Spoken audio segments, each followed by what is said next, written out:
Vou convidar os irmãos a abrirem a Bíblia em Mateus 5, para a gente lembrar o ponto que a gente está. A gente já passou pelas bem-aventuranças, já falamos sobre ser sal e luz do mundo, e a gente entrou aí no momento em que Jesus fala que ele não veio revogar a lei, mas cumprir, né? Então, no versículo 17, Mateus 5, 17. Não penseis que vim revogar a lei aos profetas, não vim para revogar, vim para cumprir. Porque em verdade vos digo, até que o céu e a terra passem, nenhum i ou um tio jamais passará da lei, até que tudo se cumpra.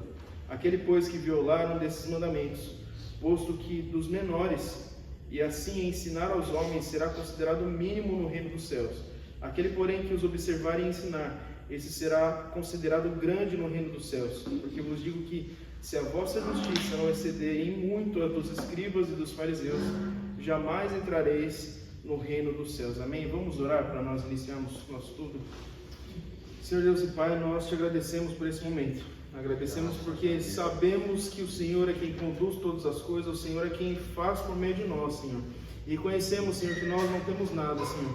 Eu peço que o Senhor venha dirigir esse momento, Senhor, venha nos ensinar através da Tua Palavra, através de escritos de homens que foram inspirados também pela Sua Palavra para escrever o que escreveram, Senhor, e que nós possamos aqui nesse momento aprender do Senhor e não doutrinas humanas, mas doutrinas que venham do céu, Senhor.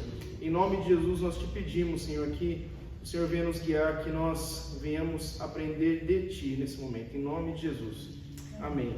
Amém, irmãos? Nós, então, na aula passada, no estudo passado, o Cauê passou sobre os mandamentos, e agora a gente vai entrar aqui no momento em que Jesus fala, porque vos digo que se a vossa justiça não excederem muito a dos escribas e dos fariseus, jamais entrareis no reino dos céus. É esse capítulo 10, né, que a gente está no nosso livro do Paul Enhart, que é do Sermão do Monte. Então, o capítulo 10, o título está escrito Um Tipo Diferente de Justiça. Não sei se os irmãos estão com o celular aberto, esse arquivo, mas nós vamos fazer a leitura desse texto aí. Antes de nós lermos, eu queria contar para os irmãos quem que eram os escribas e os fariseus, né? Da onde surgiu esses clãs, né? O fato que no momento que Jesus estava aqui, né, a gente tinha vários grupos, né? A gente tinha os saduceus, a gente tinha os fariseus, a gente tinha os zelotes, a gente tinha o próprio Império Romano, a gente tinha os publicanos, a gente tinha vários grupos ali, né, cada um com sua especificidade, né? Os essênios também, que não é muito citado na Bíblia, não sei nem se tem citação, Cauê, se você puder me corrigir, não tem, né? Mas os essênios eram um grupo que também, eles tinham uma visão muito mística e escatológica, aguardando o Messias, mas eles se distanciavam do povo, eles ficavam em cavernas, eram eremitas, né? Então, existia esse grupo também, né, que surgiu depois ali do Império Grego ali, que Macedônia, que dominou ali o mundo conhecido da época, surgiram esses grupos aí sectários.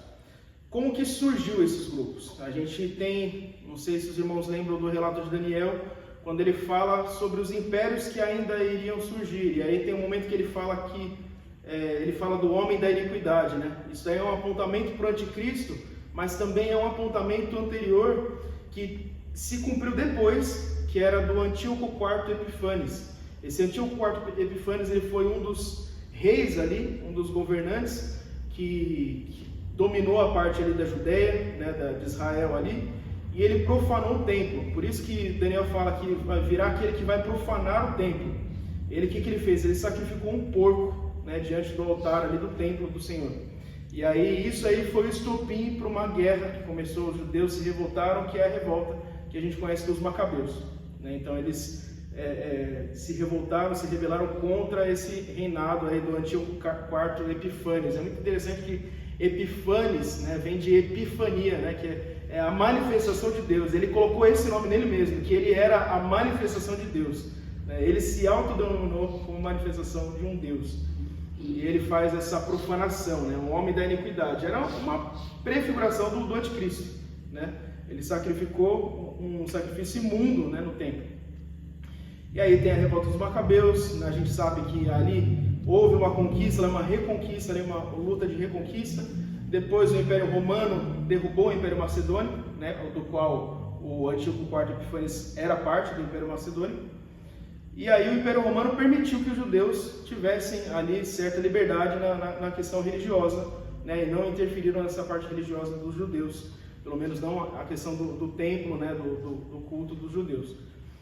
E aí, nesse sentido, surgiram então os fariseus, o clã dos fariseus, que buscava preservar a doutrina, né? Se por um lado, antes, né, com o Antíoco IV Epífanes, houve um esquecimento da doutrina que forçou até os judeus se rebelarem contra Antíoco, ali os fariseus eles buscavam preservar a lei, preservar a doutrina, para que isso não acontecesse de novo, para que alguém, né, não se levantasse contra o templo de Deus, contra o Deus verdadeiro. Então eles tinham esse propósito nobre no início, eles tinham esse propósito de preservar a doutrina.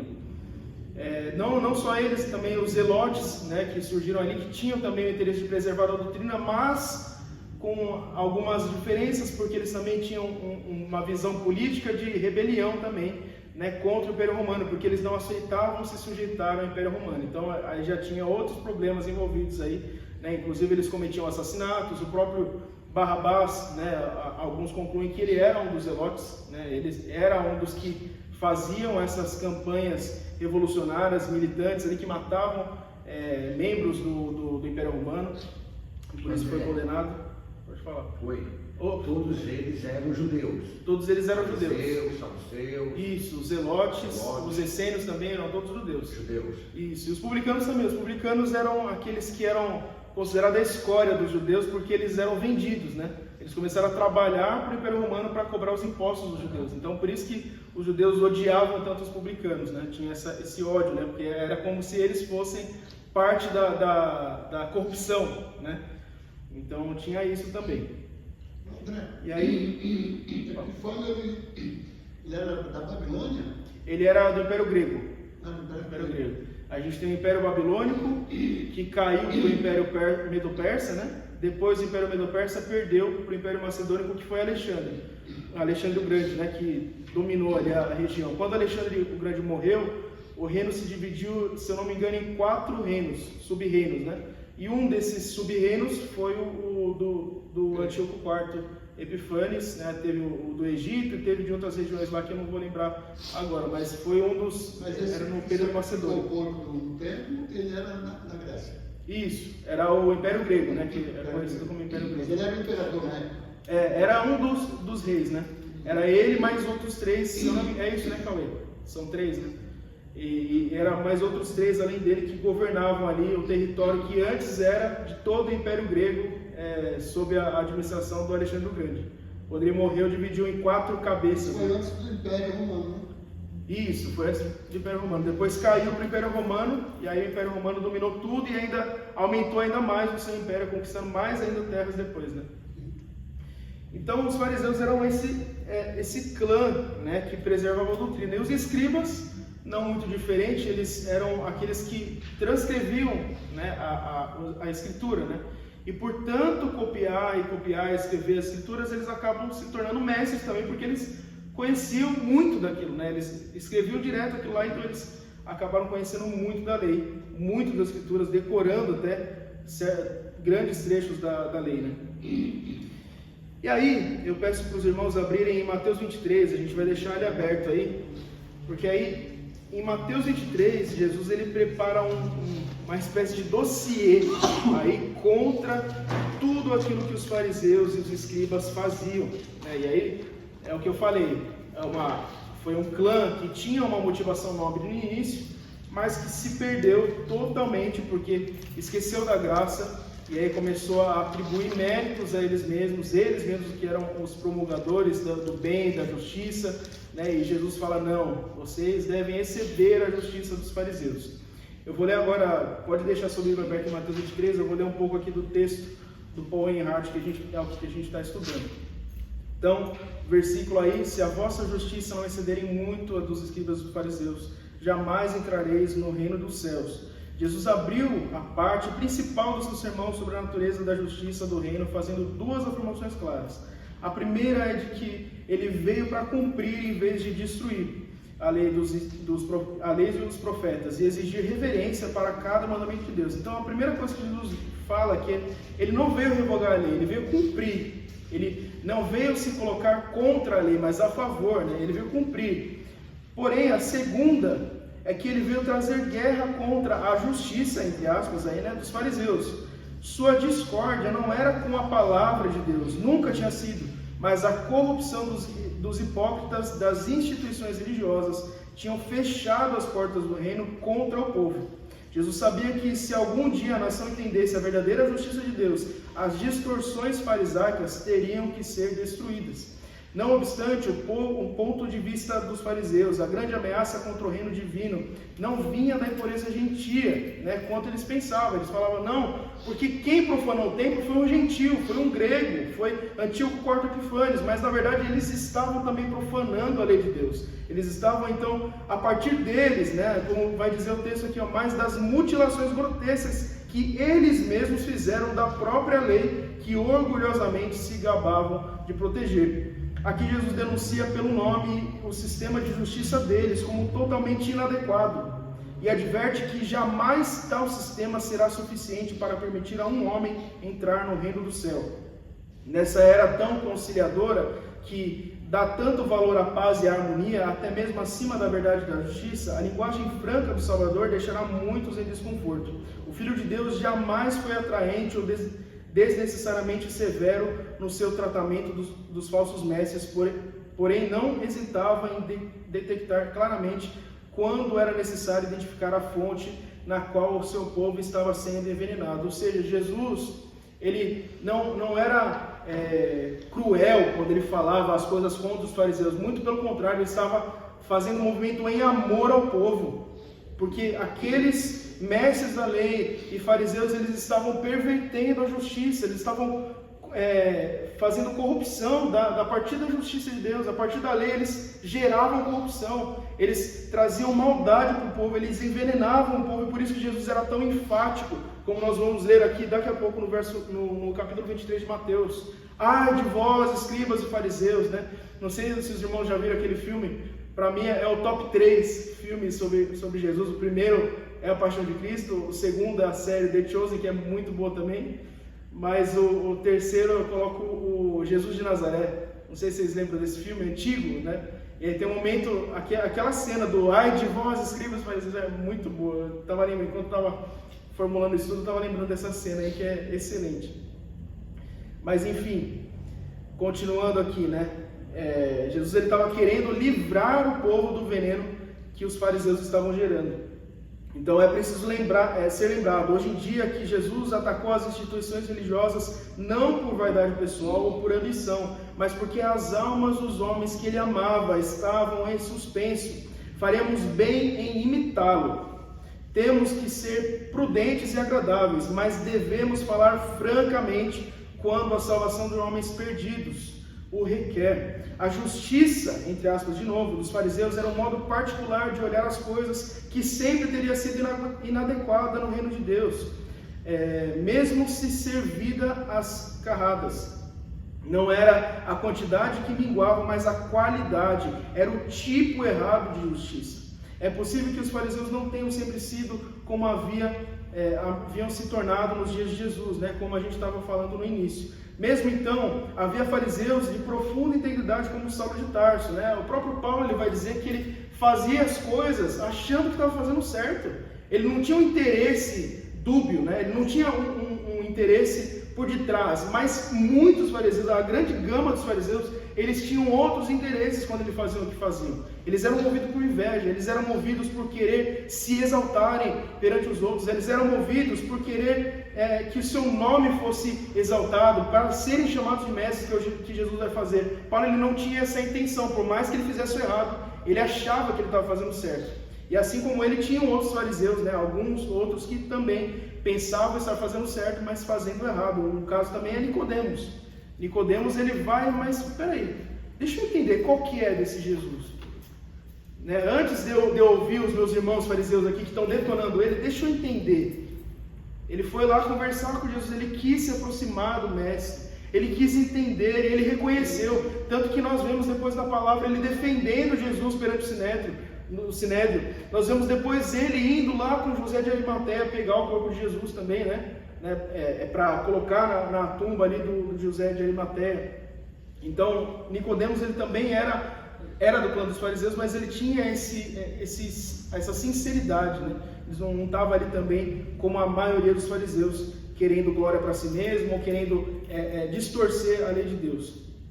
Então, seus ancestrais, incapazes de manter inviolada a cidade santa, estavam determinados a preservar a lei santa da contaminação dos gentios. Este rígido partido de separatista provavelmente tinha sua origem por volta do 2º ou 3º século a.C., quando o pensamento grego estava ameaçando sufocar os judeus, que é o que a gente falou, né? Então era contra, primeiramente, o pensamento grego, o helênico, né? A própria cultura romana ela era toda helênica. Os deuses que os romanos adoravam, eles eram os mesmos deuses gregos, mas com nomes diferentes. Zeus virou Júpiter, Afrodite virou Vênus, Ares virou Marte, né, que é o nome dos planetas até. Então, eles só alteraram o nome, mas era o mesmo panteão de deuses ali.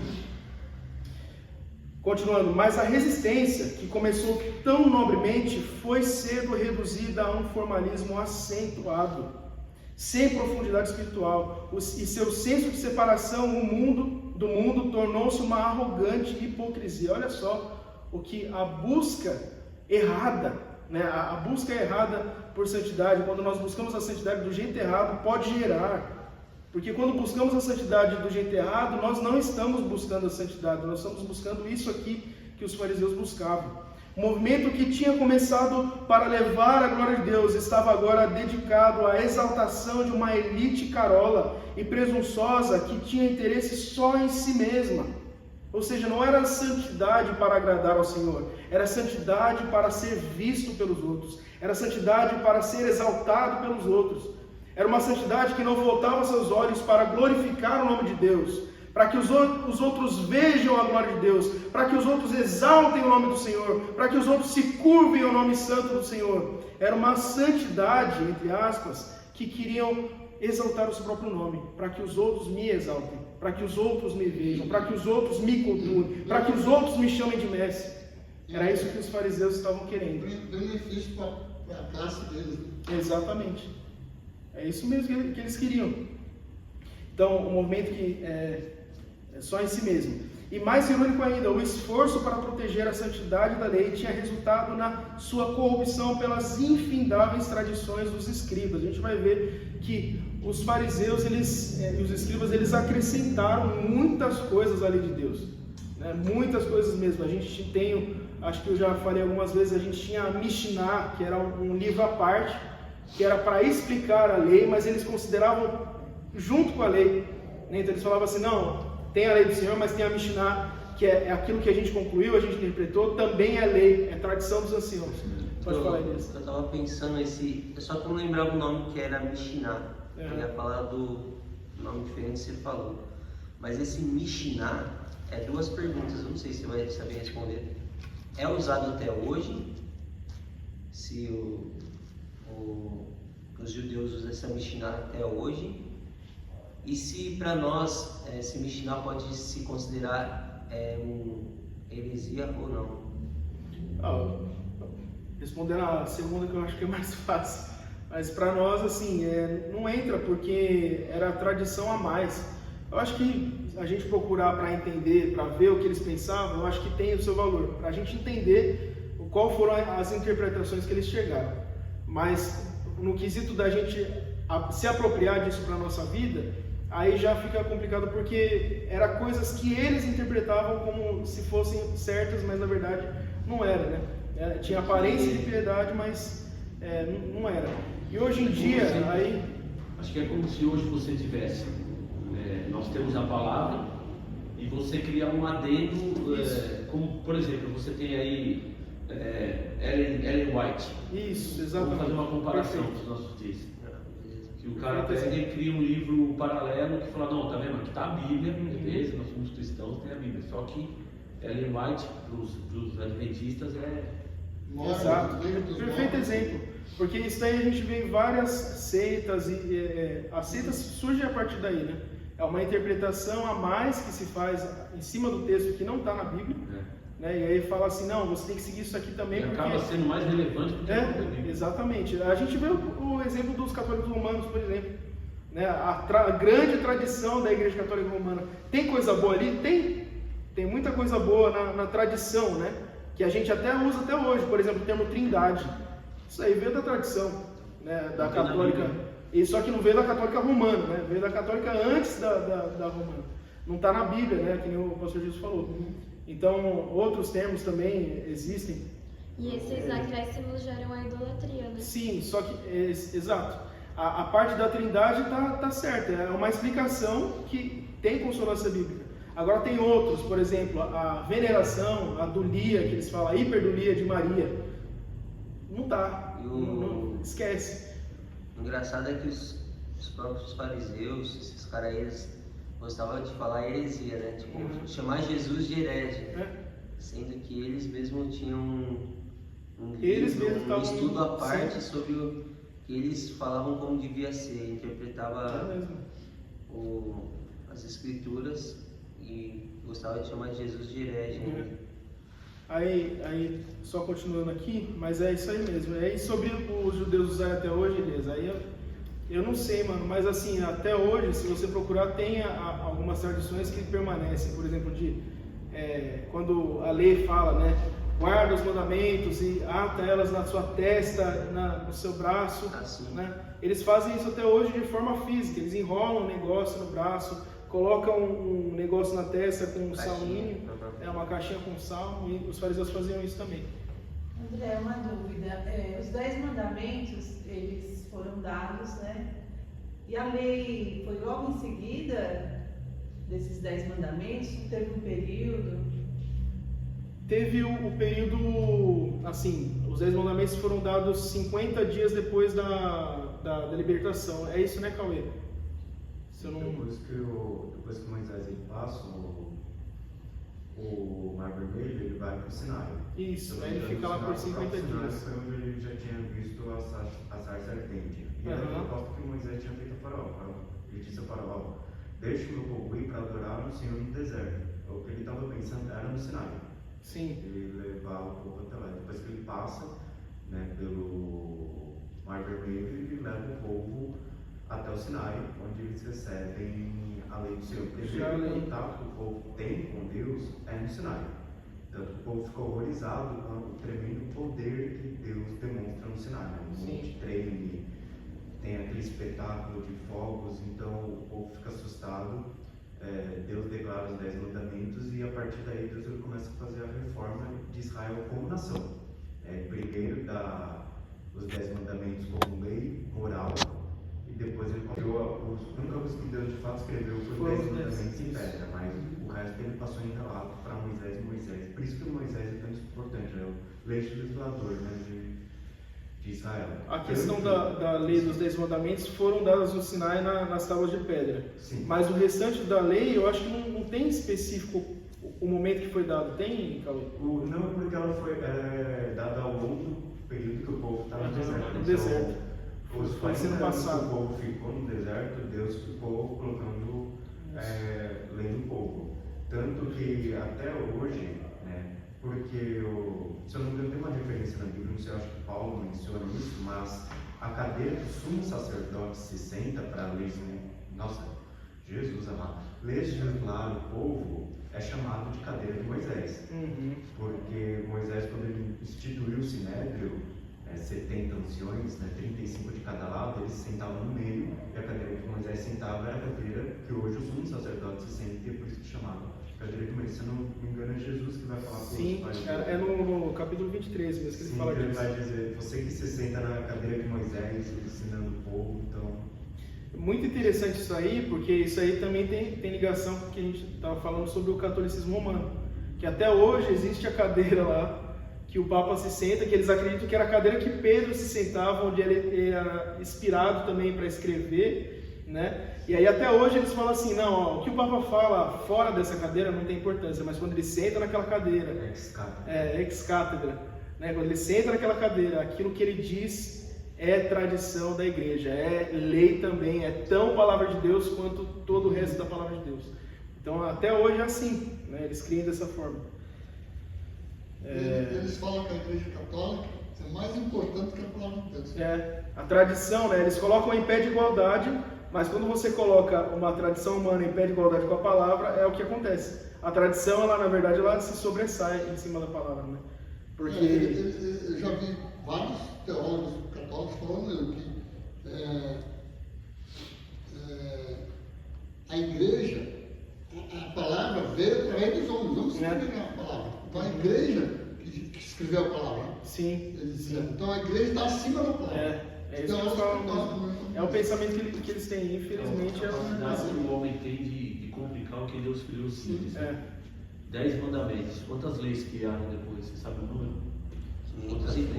Acho que 460, 460. De 10. Criaram 460. Olha o poder que Você fala mais da lei? A lei, porque derivou dos 10 mandamentos que Deus criou simples, assim, ó, tá aqui, ó. Esse é o resumo. Não, mas aí Deus o homem mandou. vai. Então, mas foi Deus que mandou. Deus criou, né? Deu para Moisés. Não, é que os fariseus eles fizeram a Mishnah com mais outros, mais Você 400. está falando da Mishnah, né?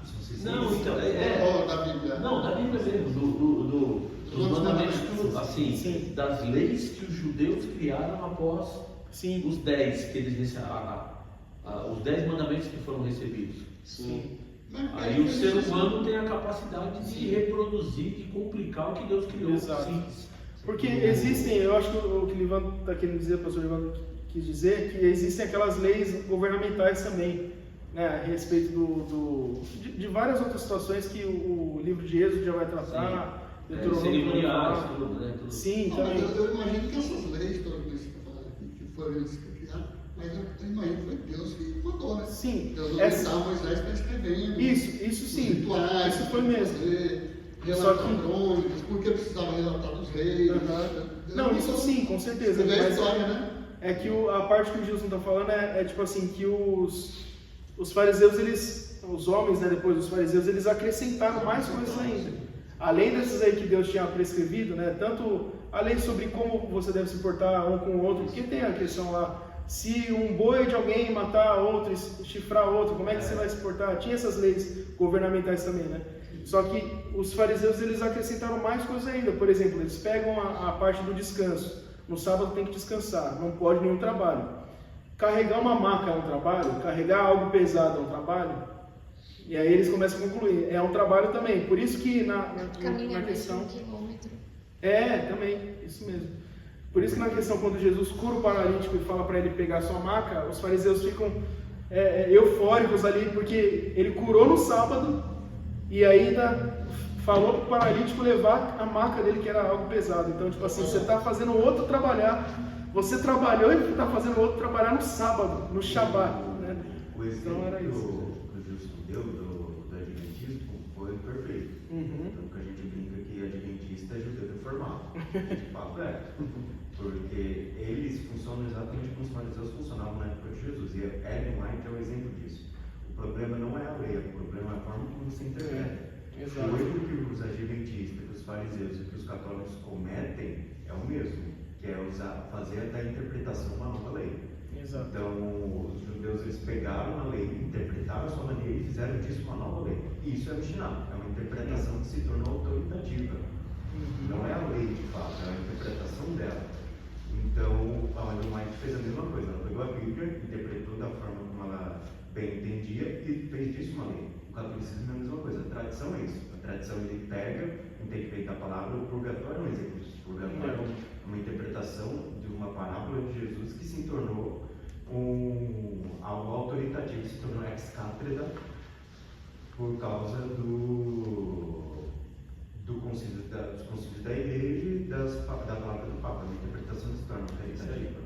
Então, o problema não é a lei do Senhor, mas a interpretação dela, a forma como você leva a interpretação. Por isso que na tua mensagem, quando você falou na quinta-feira que você ouviu alguém dizer assim que a Bíblia é a mãe de todas as heresias, essa pessoa está enganada, porque não é que a Bíblia é a mãe de todas as heresias, mas é que o camarada, para poder ratificar uma heresia, ele vai tentar achar respaldo bíblico e vai interpretação errada. Exato. E aí é o que o Paulo falou, não é a Bíblia que está errada, é a interpretação do ser humano que distorce.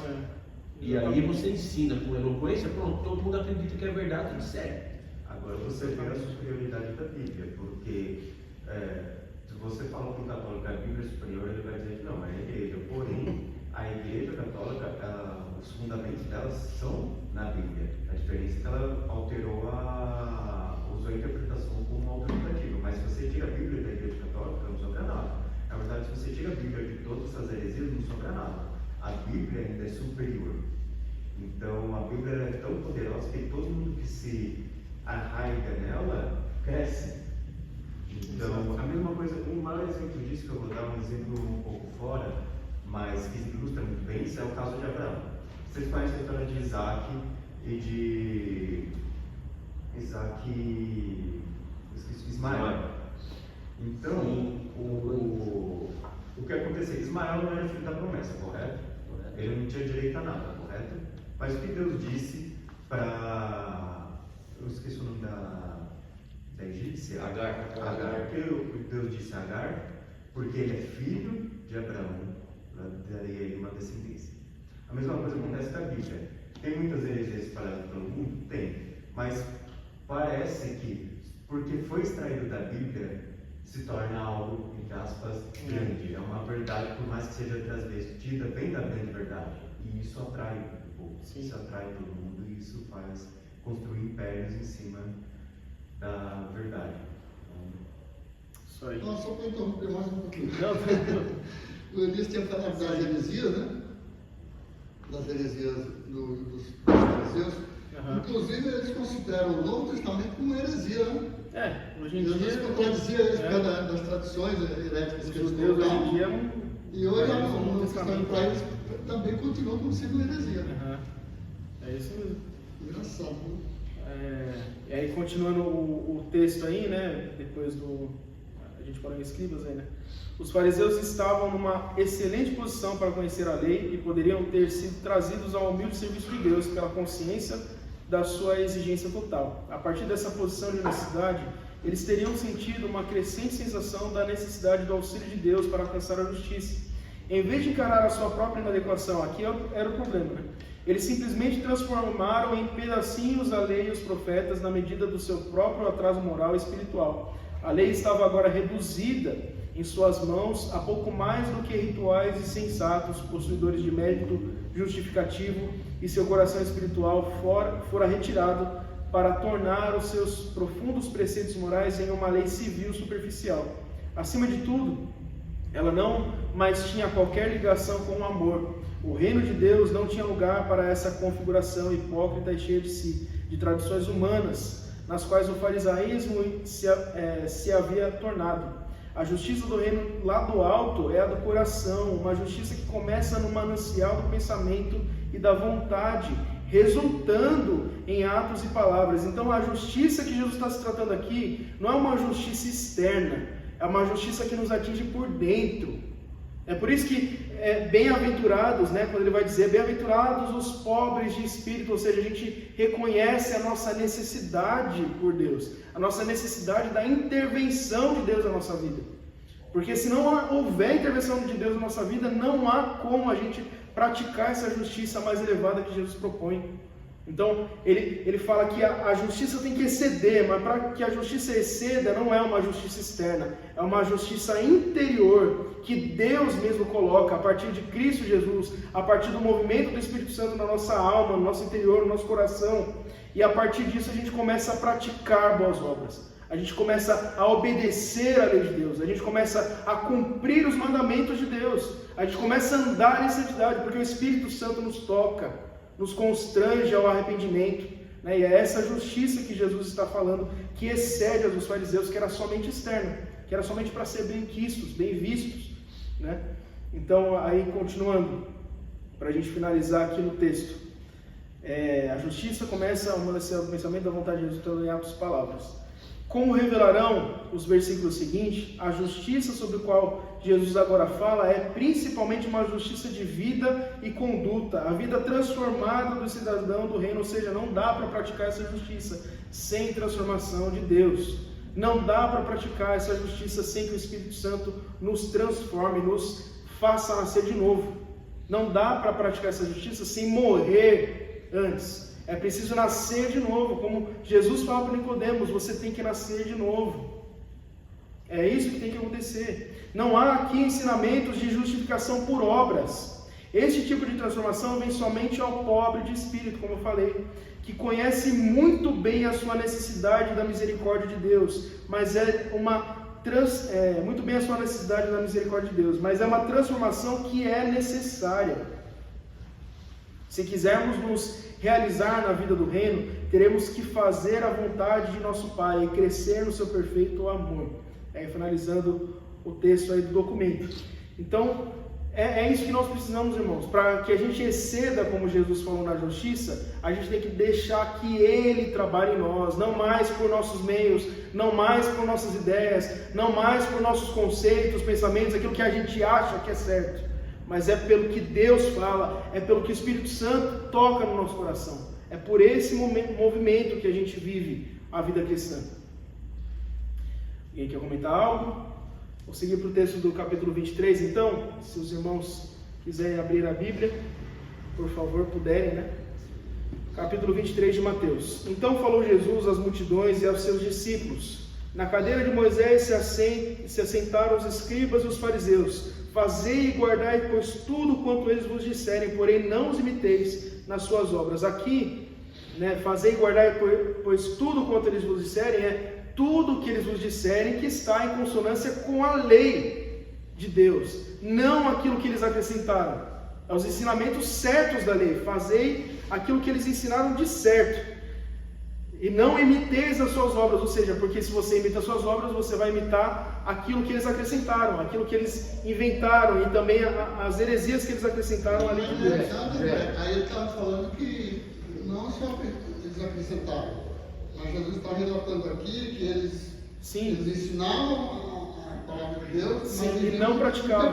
Praticavam o roubo, no sentido de praticavam, que nem muitos fariseus entravam na casa de viúvas com pretexto de orações. Sim, eu vou chegar. Um exemplo, né? Sim, eu vou chegar lá, que a gente vai falar dos ais, mas é isso mesmo também.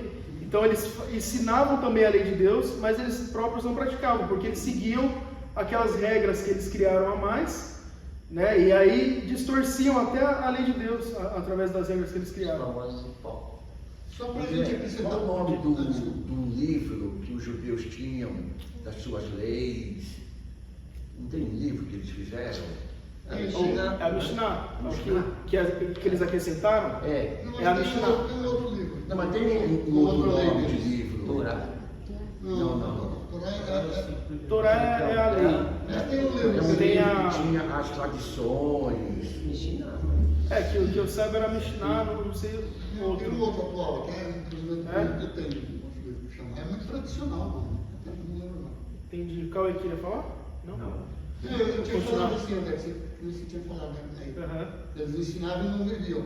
Até a gente, que prega a palavra de Deus, se ensinar a gente não viver, isso é risco, né? Igual exatamente. A gente ensinar a palavra de Deus, a gente não viver isso. Não querer. Eu acho que não deve falar de Talmud. Talmud. Aqui eu não sei ao certo o que era o Talmud. Ele fala que é um livro de discussões rabínicas que pertencem à lei judaica e à ética judaica. Também faz parte da tradição costumes e história do judaísmo e tal. Então isso mesmo. Aí continuando aqui. Porque dizem e não fazem, ou seja, eles pregavam a lei de Deus, mas não viviam. Como o pastor Ivan falou também. Atam fardos pesados e difíceis de carregar, e os põem sobre os ombros dos homens, entretanto eles mesmos nem com o dedo querem movê-los. Então a gente vê nesses versículos de 2 a 4 aí, que eles diziam, mas não praticavam. Eles falavam, mas não viviam aquilo que eles ensinavam. Eles atavam fardos pesados sobre os outros, mas eles não os ajudavam a carregar. Ou seja, eles criavam coisas a mais que pesavam sobre os ombros daqueles que os ouviam, aprendiam com eles, mas eles nem ajudavam, eles deixavam os outros à deriva. Então a gente vê a hipocrisia e a incoerência dos ensinamentos e da prática. Existe um abismo entre o ensinamento e a prática dos fariseus. No segundo ponto, dos 5 ao 7, que Jesus vai denunciar aqui, praticam, porém, todas as suas obras com o fim de serem vistos por homens. pois alargam os seus filactérios e alongam as suas franjas. O que eram os filactérios e as franjas? Os filactérios eram aquilo que eles amarravam e deixavam aquilo longo, se eu não me engano, se não me falhar a memória.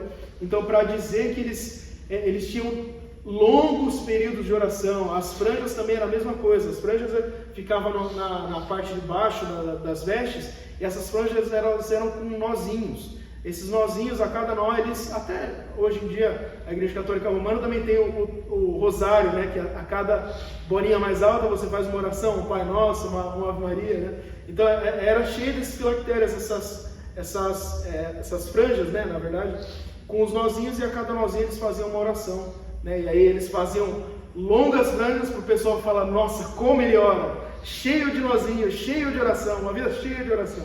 Era isso que eles faziam. E aí, você estava falando das caixinhas presas também. na testa, nos braços, eles chamavam isso aí de tefilites. Isso aí. Isso aí, que eles colocavam na testa para o povo ver e falar assim: nossa, eles guardam a Escritura na mente, eles guardam a lei do Senhor, eles inculcaram na mente, né? Como diz a palavra, mas Deus não está falando de fazer isso de uma forma exposta, né? Externa, mas interna. Aí, continuando aqui, amam o primeiro lugar dos banquetes e as primeiras cadeiras das sinagogas, as saudações nas praças e os serem chamados mestres pelos homens. Então, eles faziam tudo para serem vistos, eles faziam tudo para serem exaltados pelos outros, amavam lugares de honra, né? As cadeiras da frente eram lugares de honra, os primeiros assentos e os títulos de prestígio. A gente estava até conversando com isso, até o Natan, né? Estava falando das cadeiras que ficavam no púlpito antigamente, né? Meu, isso aí é o perigo, isso aí. Porque sobe para a cabeça do homem. As pessoas até brigavam, né, Natan, que a gente estava conversando lá, porque não sentou na cadeira, não deixaram sentar na cadeirinha lá da frente, né, na cadeirinha que ficava no púlpito, né, dos pastores, né. Então isso aí é costume que entrou na igreja, que já tinha lá naquela época. Eles gostavam de sentar nas cadeiras da frente para serem vistos. Não estou falando dessas cadeiras, mas eram os lugares de honra, né, que tinha. Continuando aqui, no verso 13 que a gente parou, é isso? Não, no verso 8. Vós, porém, não sereis chamados mestres, porque só um, esse trecho é fantástico aqui. Porque só um é vosso mestre, e vós todos sois irmãos. Ou seja, Jesus, ele nivela por baixo. Todo mundo é igual, todo mundo é irmão. A ninguém sobre a terra chameis vosso Pai, porque só um é vosso Pai, aquele que está no céu. Ou seja, mais um erro, né, que a gente vê no ensino católico romano. Começaram a chamar aqueles que estavam à frente de padre, de papa, né, que é pai, né, é paizinho, né? Então isso daí entrou e começou a exaltar homens que não eram para ser exaltados. André, mas até algumas evangélicas hoje em dia está tendo isso, né? Também. Chamar de pai espiritual. Também. A mesma coisa, também exalta as pessoas a níveis ali. Eu entendo, irmãos, que existe o conceito também, né, que Paulo fala, né, meu filho na fé, né, para Timóteo lá, que ele ensinou, né, que ele cumpriu um papel de ensino, assim como o pai ensina seu filho, né, ou o irmão falar, esse irmão foi meu pai na fé, porque ele ensinou o evangelho, mas não é um pai espiritual, aquele que está acima, né, ele só passou adiante o ensinamento, ele aprendeu, e agora eles são irmãos, eles são nivelados juntos, né, são iguais. Então, aí continuando aqui, nem sereis chamados guias, porque um só é vosso guia, o Cristo. Mas o maior dentre vós será vosso servo. Quem a si mesmo se exaltar será humilhado, e quem a si mesmo se humilhar será exaltado. E aí ele começa a sequência dos ais, os famosos 7 ais de Jesus contra os fariseus. Aí tem um 8º aí, na verdade, no verso 14.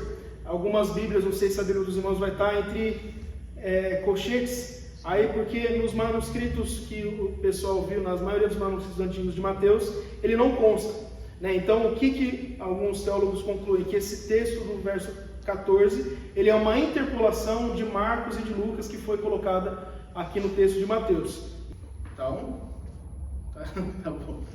Então, após o corte aí.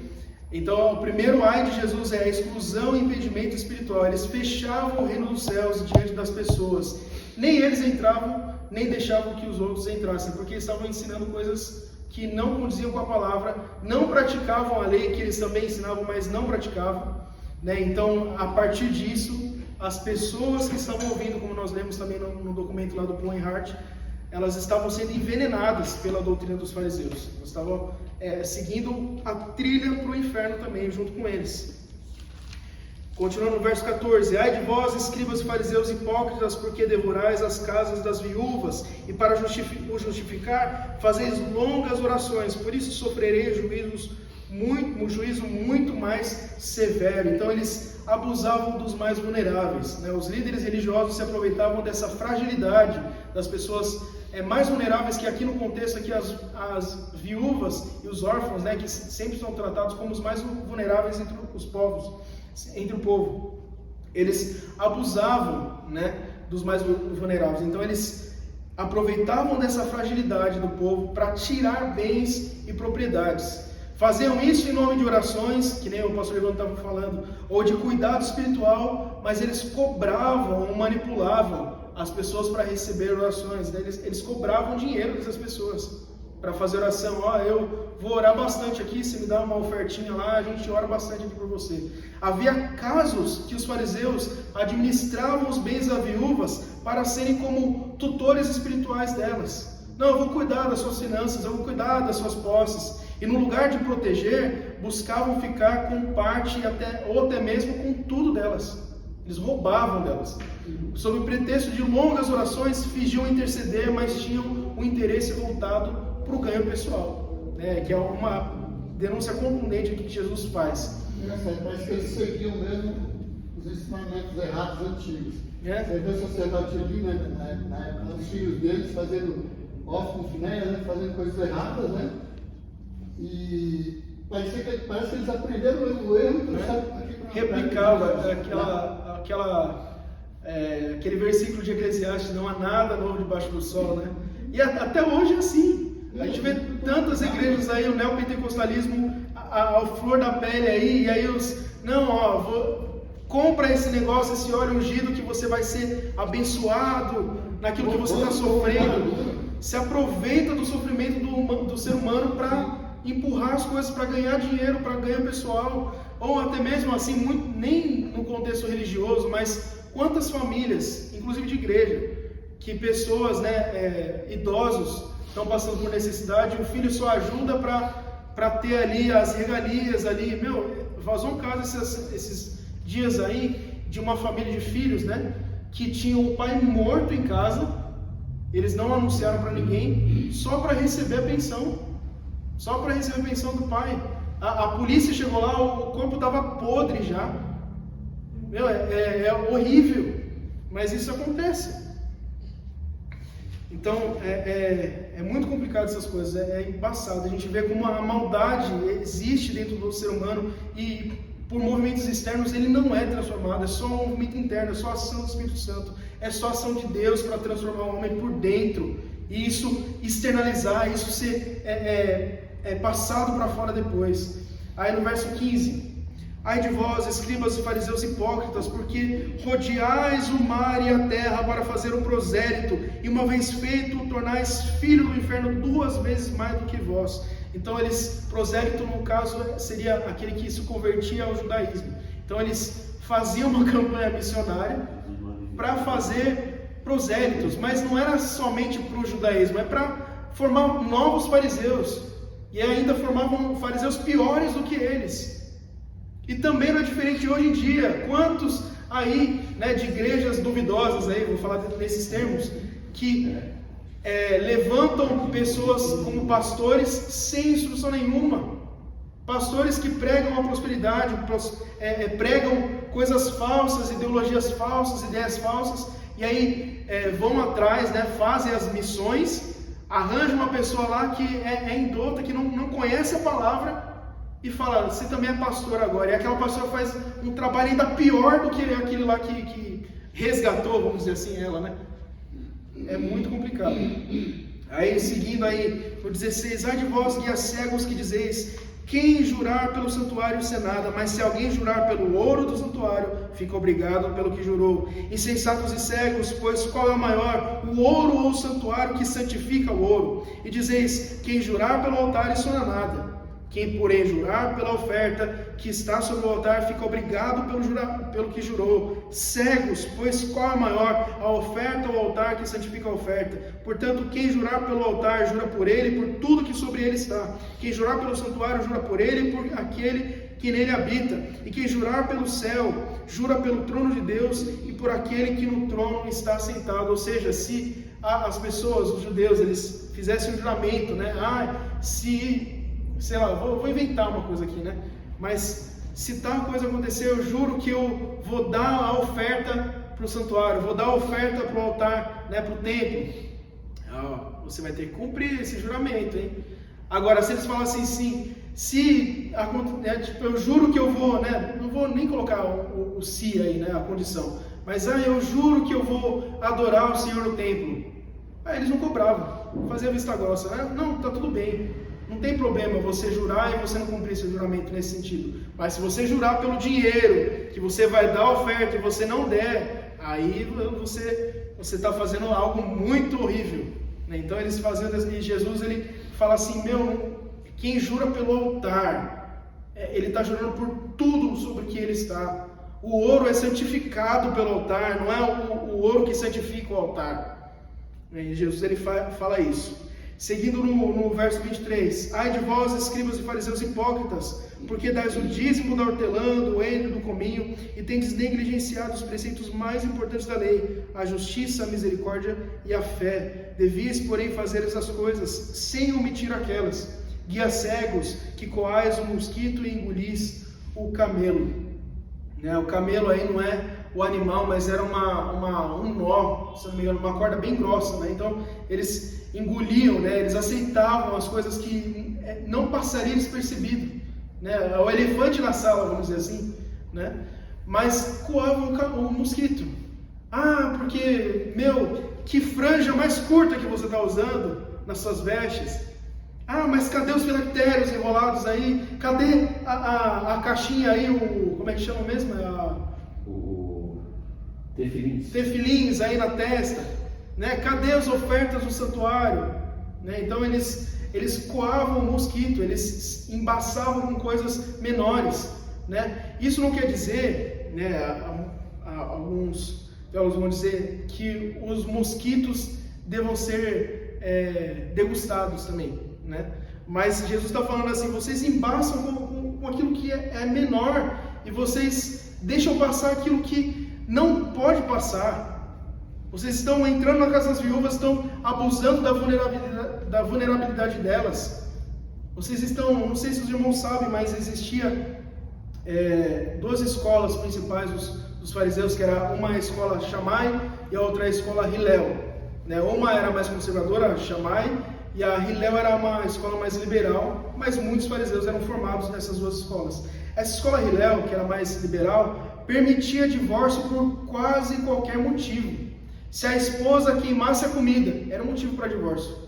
Se não fosse agradável, era motivo para divórcio. Se o marido simplesmente não gostasse mais da esposa, era motivo para divórcio. E vários fariseus faziam isso. Divorciavam, emitiam as cartas de divórcio, casavam com outra. Imoralidade rodando solta aí às vistas de todos e ninguém fazia nada. Né? A escola Shammai era mais conservadora quanto a isso. Eles só emitiam o divórcio no caso de imoralidade sexual, de adultério. Mas a Hillel ela era liberal. Né? Então havia muitos divórcios ali, eles ficavam casando e recasando essa constante. Só que estavam com base no ensino, na lei, na tradição rabínica. Então estava tudo certo. Então estava liberado. Uma observação, o farisaísmo, o judaísmo da época, eles eram a religião, eles eram os partidos, o governo, e eles eram os juízes cartórios, eram tudo. Bem por aí mesmo. Quer dizer, como você falou aí, eles concediam o divórcio, né? Sim. Quem concede o divórcio hoje? É o cartório, né? Lá eles faziam tudo, né? Querendo ou não, ainda era um governo religioso, né? E questão até dos saduceus. As pessoas estavam em torno Sim. Eles eram tudo, né? Eram o país, toda a vida Parece alguém que a gente conhece. de cada um. Aí, Impressionante. a partir do, né, a gente É vê, uma forma de governo que a gente não viu mais. É o governo teocrático. isso E aí, toda a nossa organização de governo é romana. O cartório é uma instituição romana. Então, os romanos que criaram o cartório. Tanto que, se você abrir Apocalipse, quando fala dos 7 selos que Cristo abriu, aqueles 7 selos é um pergaminho de cartório romano, é um pergaminho de herança romana.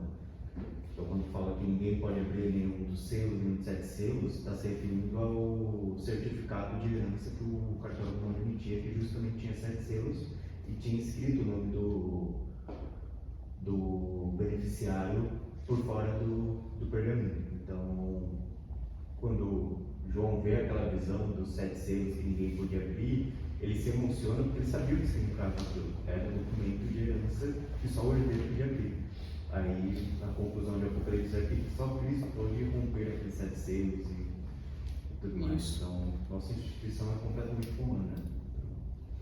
e eles faziam tudo isso, né, os fariseus, e esqueciam, né, como Jesus disse, da justiça, da misericórdia e da fé, que era o essencial, era o espírito da lei, né, era a justiça, a misericórdia e a fé. A lei foi dada para que mostrasse que o homem não era incapaz, ele precisava de Deus para praticar a justiça, a misericórdia e a fé, para cumprir a lei. Mas os fariseus, então, eles esqueciam da graça, eles esqueciam que eles precisavam de Deus e eles achavam que eles eram os poderosos, eles cumpriam tudo, eles faziam tudo certinho e, como não faziam, eles estabeleceram, como a gente falou, as novas regras ali para que se sentissem mais puros, mais santos, porque eles estavam cumprindo pelo menos as exigências que eles criaram para se cumprir. André, Aí não... deixa eu ver se eu entendi. Não era qualquer fariseu ou escriba que dava divórcio? Não era qualquer um, mas tinha uma gama grande que acontecia isso, né? Porque eram as duas escolas principais que eles se formavam, era a escola Shammai e a escola Hillel, então daí que saíam todos, né? Geralmente quem governava o povo no governo teocrático judeu era o Sinédrio.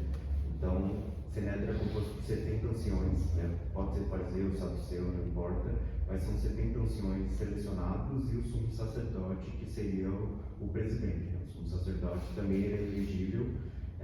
Na verdade, o cargo do sumo sacerdote é vitalício, então só trocava quando morria, mas quando veio o Império Romano, começou essa troca de sumo sacerdote, porque o Império Romano colocava o sumo sacerdote que mais lhe agradava. Mas o Sinédrio era quem governava o povo. Então, juizado, cartório, ensinos, se a sinagoga devia ensinar isso ou deixar de ensinar, tudo que emitia era o Sinédrio. Então, era o governo teocrático. Então, era o parlamento da época. Caifás que era o sumo sacerdote na época de Jesus. Na verdade, ele era o supremo, né? Ele tinha deixado de ser, aí voltou, todo o trabalho de romano, né? Então, é por isso que a maior parte do Sinédrio era saduceu, porque o saduceu tinha pouca relação com os romanos. Então, quando o sumo sacerdote não gostava do Império Romano, o Império Romano despachava.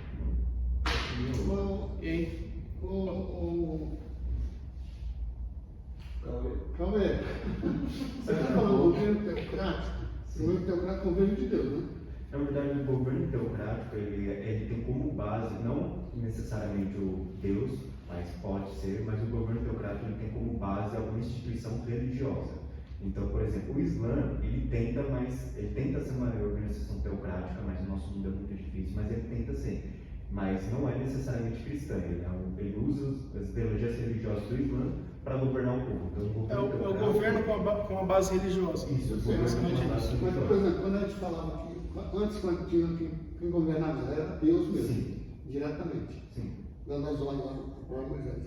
Aí depois eles preferiram ter os governos humanos nas outras nações. Aí deixaram de ter o governo teocrático de Deus. Isso. Entre aspas, porque aí Não, sacerdote... só diretamente com Deus. Aí depois Deus permitiu estabelecer governos humanos. Rei Saul, né? E assim por diante. Não, depois vieram os juízes, né? Que eles queriam juízo também, as outras nações. Aí, na época dos fariseus, quando você fala governo teocrático, É governo religioso, né? Assim, é que você explicou, é governo religioso, na verdade. Não tinha mais eles não usavam muito a palavra de Deus mais, né? Eles usavam as tradições deles para cuidar do povo, né?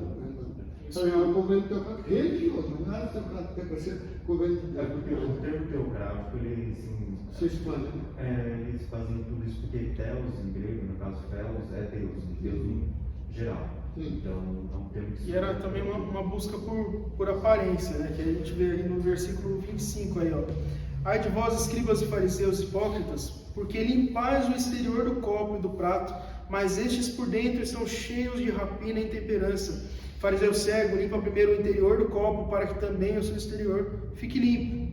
Ai de vós, escribas e fariseus hipócritas, pois sois semelhantes aos sepulcros caiados, que por fora se mostram belos, mas interiormente são cheios de ossos de mortos e de toda imundícia. Assim também vós exteriormente pareceis justos aos homens, mas por dentro estáis cheios de hipocrisia e de iniquidade. Então era algo muito externo, era muito exterior, não era uma transformação interior, né? E aí, por fim, nós vemos o final aí no 29. Ai de vós, escribas, o último ai, e fariseus hipócritas, porque edificais os sepulcros dos profetas, adornais os túmulos dos justos, e dizeis: se tivéssemos vivido nos dias de nossos pais, não teríamos sido seus cúmplices do sangue dos profetas. Assim contra vós mesmos testificais que sois filhos dos que mataram os profetas. Olha como Jesus fala aqui, né? Porque eles falam: se tivéssemos vivido no tempo de nossos pais, a gente não teria matado os profetas. Aí Jesus fala assim: é exatamente por isso que vocês teriam sim matado os profetas, porque vocês são filhos dos seus pais, desses pais que mataram os profetas, desses pais que assassinaram homens de Deus. Vocês são filhos deles. Em outro momento Jesus vai falar: vocês são do diabo, que é o pai de vocês. Uma linguagem forte, mas Jesus fala isso para os fariseus. E aí, continuando, eles falam que são filhos de Abraão, e Jesus fala: vocês são filhos do diabo. E aí, continuando aqui no 32, enchei vós, pois, a medida de vossos pais, ou seja, façam aquilo que seus pais faziam, deem vazão às suas vontades, façam serpentes e raças de víboras.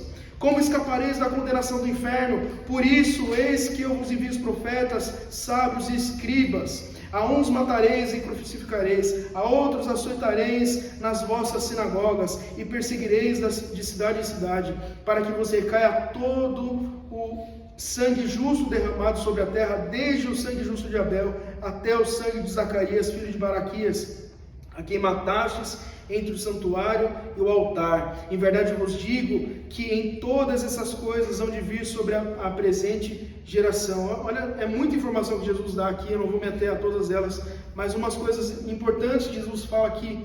Ele fala assim: deem vazão, vocês vão fazer exatamente aquilo que seus pais fizeram, vocês vão fazer exatamente, essa é a condenação de Deus para vocês. Vocês perseguirão aqueles homens de Deus, e tanto é que o próprio Jesus foi crucificado.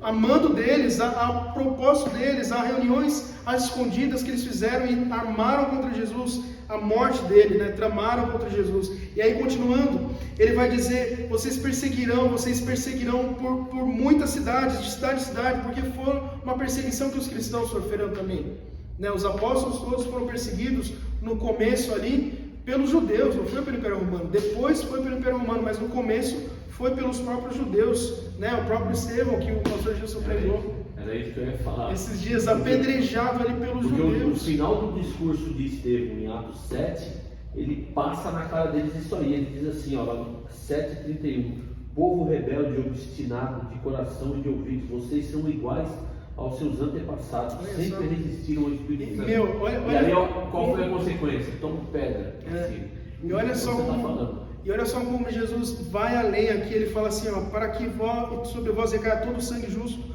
derramado sobre a terra, desde o sangue do justo Abel. O que eles falam? Vocês não são descendentes de Sete, vocês são descendentes de Caim, vocês são descendentes daquela descendência maldita de Caim, que matou Abel. Vocês fazem iguais a Caim, vocês ofertam, mas o seu coração não está voltado para Deus. O que diz lá em Gênesis 4? Caim foi rejeitado por Deus, e sua oferta, por conseguinte, foi rejeitada por Deus também. Era Caim que estava sendo rejeitado por Deus, não era somente a oferta dele. Por outro lado, Abel era aceito por Deus. E, portanto, a sua oferta também era aceita para Deus. Né? Então, percebe que ele está citando Abel, ele está citando Zacarias. Esse Zacarias, eu não sei se é o mesmo Zacarias o profeta. Acho que há discordâncias aí na questão de quem é esse Zacarias. Então você vê que caiu esse pecado dos pais, vieram até essa geração, sim, talvez 2.000 anos depois. Então, mas você vê que, tipo assim, os fariseus, eles eram descendentes de Sete, na verdade. Eles não eram descendentes, humanamente falando, né, fisicamente falando, materialmente falando, eles não eram descendentes de Caim, eles eram descendentes de Abraão. Mas Jesus está falando, espiritualmente falando, vocês são descendentes de Caim. Né? Eles se orgulhavam por ser descendentes de Abraão, né? Que Abraão veio de Sete, né, na verdade. Então, só que Jesus está falando, não, vocês não são descendentes de Abraão, vocês são descendentes do diabo, que é o pai de vocês. Então, aqui ele está falando, vocês são o Caim, né? O tempo passado seu é Caim, não é Sete, não é Abel. Abel morreu, né? Não deixou descendência. Né? Então, ele está falando isso. E aí ele fala de Zacarias, que foi morto entre o santuário e o altar. Isso aí era uma lei que os próprios pais, né, dos fariseus, a ancestralidade deles, havia esquecido. Porque existia na lei que quando a pessoa segurava nas pontas o altar, ela não poderia ser morta porque ele estava clamando por perdão. E aqui um homem de Deus, né, Zacarias, que era justo, é colocado como justo aqui por Jesus, né, e ele estava segurando nas pontas do altar e ele não podia ser morto, e mesmo assim os caras mataram. Né? Isso aí que você está falando é a realidade. Quando Adonias fugia de Salomão, ele segurou nas pontas do altar para não ser morto, né? Isso aí. Salomão não matou ele, aquela coisa, mandou matar depois, né? Aí, essa correlação, eu não vou entrar nesses termos, um outro dia a gente fala disso aí, mas tem muita coisa nessa parte das pontas do altar aí, dos chifres, né, que era como se fossem uns chifres, né, nas 4 extremidades, né, do quadrado ali do altar. Mas outro dia a gente conversa sobre isso. Aí no 36, em verdade eu vos digo que todas essas coisas hão de vir sobre a presente geração. Então, Jesus está falando que vai acontecer, e de fato aconteceu. Jesus foi morto, os cristãos foram mortos, e é isso que aconteceu. E aí, para finalizarmos, irmãos, eu vou ler aqui rapidamente um texto que está sobre o legalismo, aqui na Bíblia de Estudo, que é muito importante que a gente tenha em mente isso. O legalismo é a heresia oposta ao antinomianismo. Enquanto o antinomianismo nega a importância da lei, o legalismo exalta a lei acima da graça. Os legalistas dos dias de Jesus eram os fariseus, e Jesus reservou para eles sua crítica mais forte. A distorção fundamental do legalismo, primeiro, era a crença de que alguém pode conquistar seu caminho para o reino do céu. Os fariseus criam que, devido à sua condição de filhos de Abraão e à sua escrupulosa adesão à lei, eram filhos de Deus. Em suma, essa era a negação do Evangelho. O elemento resultante do legalismo era a adesão à letra da lei, com a exclusão do espírito da lei. Para que os fariseus crescem que podiam guardar a lei em primeiro lugar, tinham de reduzi-la à sua mais estreita e rígida interpretação. A história do jovem rico e líder ilustra esse ponto. Esse jovem perguntou a Jesus como ele poderia herdar a vida eterna. Jesus lhe disse: guarda os mandamentos. Ou seja, Jesus não era oposto aos mandamentos, mas o jovem, né, cria que observava todos eles. Mas Jesus lhe revelou o único Deus, o qual ele servia. Em vez do Deus verdadeiro, as riquezas. Vai, vende tudo que possuis e dá aos pobres. Jesus sabia que ele não ia fazer isso, porque ele servia as próprias riquezas. Ele falava que guardava os mandamentos, mas na verdade ele não guardava. O Deus dele era as suas posses, né? Aí terá os tesouros no céu. O líder rico então seguiu o seu caminho entristecido. Os fariseus eram culpados de uma outra forma de legalismo, segundo aqui apontado. Adicionavam as suas próprias leis à lei de Deus. Suas tradições foram postas em uma posição igual à lei de Deus. Roubavam o povo da sua liberdade e o acorrentavam onde Deus os deixava livres. E esse tipo de legalismo não terminou com os fariseus, veio a ser também uma praga na igreja a cada geração. O legalismo costuma surgir com uma forte reação ao antinomianismo, ou seja, o antinomianismo é aquele que nega a lei, que é contra a lei. Então o legalismo ele surge para rebater esse lado, que também está errado, mas ele também faz de forma errada. Certifiquemo-nos bem de não incorrer nós mesmos e outras pessoas no relaxamento moral do antinomianismo, nem de tentar fazer regras mais estritas do que o próprio Deus faz. Quando isso ocorre, o legalismo introduz a tirania sobre o povo de Deus.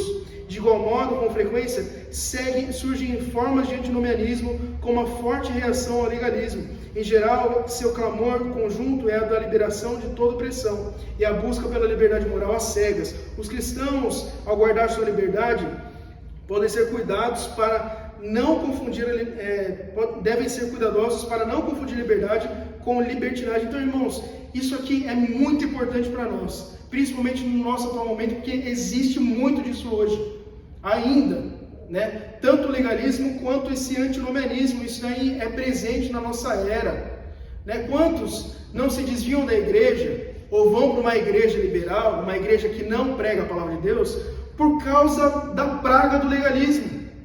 Quantos? E quantos que querem rebater o liberalismo teológico, as falsas ideologias, com o legalismo? É combater uma praga com outra praga. Isso não provém de Deus, isso não adianta, isso não resolve. Mas pensando bem... Não, mas Livan. Você buscar o centro ali, né? Não, porque o centro é Cristo. Né? Ou seja, por exemplo, quantas igrejas usavam, né, dos usos e costumes, né? Não pode, mulher não pode usar calça, tem que usar saia, não pode pintar unha, não pode usar brinco. Meu, aonde está escrito isso? Na cabeça deles. E isso tira as pessoas da igreja e leva elas para o mundo, leva elas para o inferno. E, irmãos, eu vou dar um exemplo aqui, clássico, me perdoem, mas, por exemplo, o caso da música. O caso da música. Música secular é pecado? Depende. O que você quer dizer quando você diz música secular? Você está dizendo daquelas porcaria que toca hoje em dia? De funk, de sertanejo universitário que só fala besteira? Isso é pecado, sim. Mas quando a gente fala da boa arte, irmãos, de que nos remete também até aquilo que é bom, que é agradável, né? Se há algum louvor a Deus, irmãos, isso é coisa boa. Isso é coisa boa, isso deve... Por que hoje em dia, irmãos, a cultura está tão esgarçada, né? Como a gente está vendo lá no curso. Por que hoje em dia está assim? Porque o cristianismo se isentou da cultura, saiu da cultura, saiu das artes. Porque agora a gente só consome, só faz conteúdo gospel, só faz conteúdo para a nossa bolha. Irmãos, a gente não pode seguir por esse caminho, porque senão os perdidos lá nunca vão ouvir a verdade. Porque eles já têm uma resistência, eles têm que ouvir o evangelho, sim, têm que ouvir a palavra, sim, mas nós precisamos mudar a cultura também a partir da palavra, transmitindo valores cristãos, transmitindo o evangelho, sem, contudo, com o rótulo gospel, porque isso também já cria uma resistência. Mas o problema é o seguinte, se você começar a abrir essas portas, começa a vir a libertinagem que você falou. Não, Olivandro. Vira libertinagem na área da arte também. Não, Olivandro, a libertinagem na arte ocorre...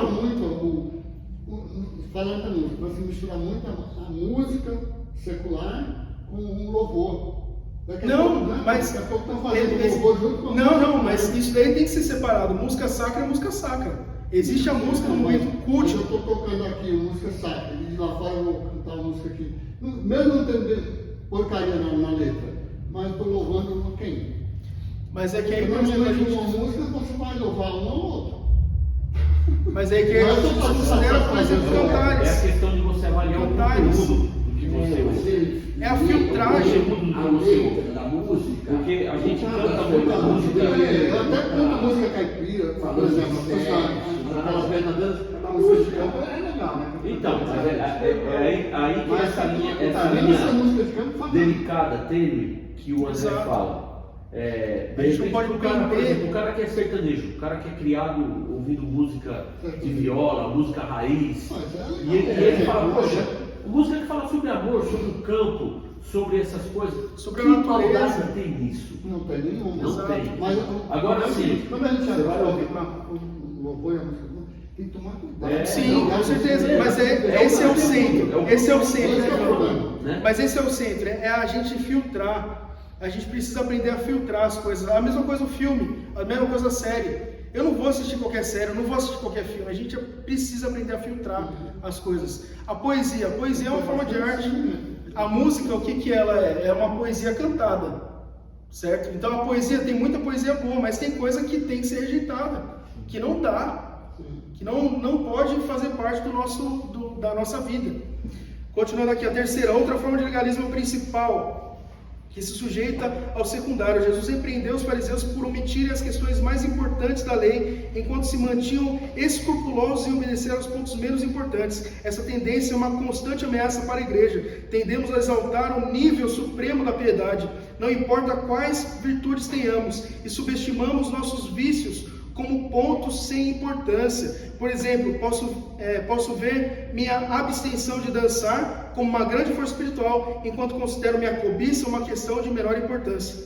O único antídoto contra o legalismo e contra o antinomianismo, os dois extremos, contra a libertinagem ou contra o legalismo, o único antídoto é fazer um estudo sério da palavra de Deus. Somente então seremos instruídos com propriedade no que é agradável ou desagradável a Deus. Irmão, é esse o nosso foco, irmãos. É a palavra de Deus, a santa, gloriosa palavra de Deus. Ela nos basta, irmãos, ela nos basta.